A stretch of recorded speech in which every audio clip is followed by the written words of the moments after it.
Hammers are such a basic tool that it may seem like they need no explanation, but it is important to know how to use one safely and effectively. To maximize the hammer's power, grip the handle closer to its bottom.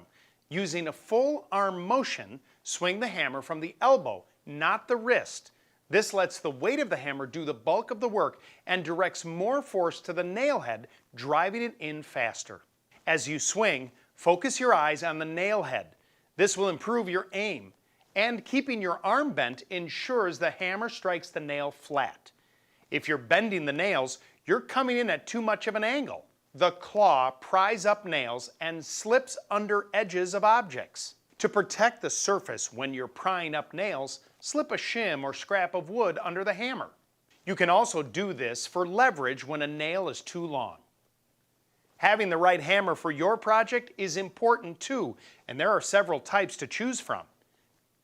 For the tips, advice, and tools you need, visit your neighborhood Ace and find us online at acehardware.com.